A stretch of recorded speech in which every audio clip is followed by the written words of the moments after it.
నమస్తే అండి. ఇప్పుడు మనకి వరదలు, వాగులు ఇవన్నీ చూస్తున్నారు కదా! ఈ వరదలు, వాగుల వల్ల జనం చాలా ఇబ్బంది పడుతున్నారండి. విజయవాడకి ఎప్పుడూ లేనంత ముంపు వచ్చిందనమాట. ఇక పాప పుణ్యాలన్నీ దేవుడికే తెలుసు. అంటా ఉంటారు కదా మన పెద్దలు, ముక్కుపడక అందుకుంటే దేశం నాశనం అయిపోద్దని. ఇదంతా చూస్తుంటే అది చేరువుగా ఉన్నామేమని కొంచెం డౌట్ వస్తుంది. నేను ఇప్పుడు ఎందుకు వచ్చానంటే మీ ముందుకి, ఎంతోమంది ఆహారం లేక చాలా ఇబ్బందులు పడుతున్నారండి. మనము దేవుడు మనల్ని ఏమీ లేని వాళ్ళలాగా ఏం చేయలేదు. కొద్దో గొప్ప కనీసం ఒక 10 మందికి ఒక ఇద్దరికన్నా అన్నం పెట్టేలాగా మనల్ని ఏర్పాటు చేసుకున్నాడు దేవుడు.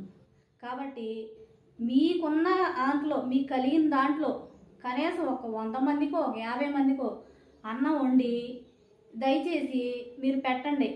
వాళ్ళకి మునిగితే మనకెందుకు అనుకోకూడదండి. ఎవరో కష్టపడ్డా ఏది చేసినా గుప్పిడంతా ఆ కడుపు కోసమేనండి. ఆ కడుపు బాధ అందరికీ తెలుసు. ఇప్పుడు వాళ్ళు బంగారం అట్లా, నాణ్యాలు అడగట్లా, ఏం అడగట్లా. కొంచెం ఆహారం కోసం అసలు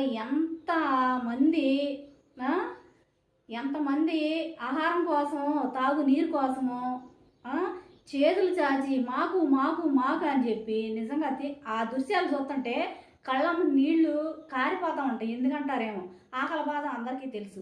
చంద్రబాబు నాయుడు గారు అందరికీ పెడుతున్నారండి. కానీ ఆయన ప్రతి చోటకు వచ్చి చూడలేడు కదా. కొన్ని చోట్ల ఆహారం ఉడక్క అది తిన్న జనులకి కడుపులో నొప్పి వస్తాం. నాకు నిన్న చెప్పారండి, ఇట్లా ఉంది ఆహారం ఇట్లా. కానీ ఆయన అందరికీ అందుబాటులో ఉంచారు. ఆహారం కానీ, తాగునీరు కానీ అందుబాటులో ఉంచారు. ఆయన చేసే సేవ అంతా చేస్తూనే ఉన్నారండి. ఆయనది తప్పు ఏమీ లేదు. కాకపోతే మనము ఇప్పుడు మనకు 2 పొట్లాలు వచ్చినాయి అనుకోండి, ఆ గుప్పుడు అంత కడుపు కోసమే కానీ ఒక పొట్లం పక్కన వాళ్ళకి ఇవ్వండి. మీరు పొట్లాలు అందుకుంటున్నారు.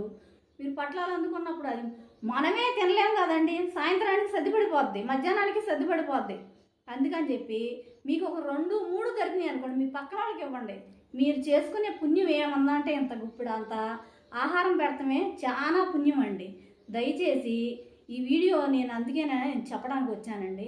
ఆకలి బాధ నాకు తెలుసు, మీ అందరికీ తెలుసండి.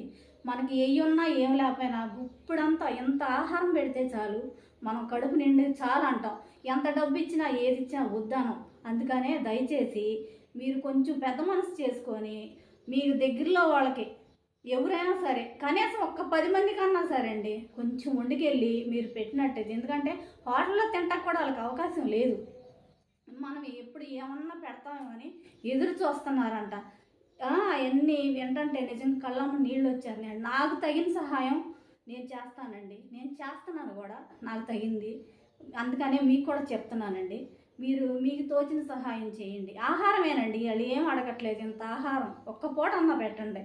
ఆహారం, కడుపుకి ఆహారం, తాగడానికి నీరు, ఇది చెప్పడానికి మీ ముందుకు వచ్చానండి. తప్పులు ఏమైనా ఉంటే దయతో క్షమించండి.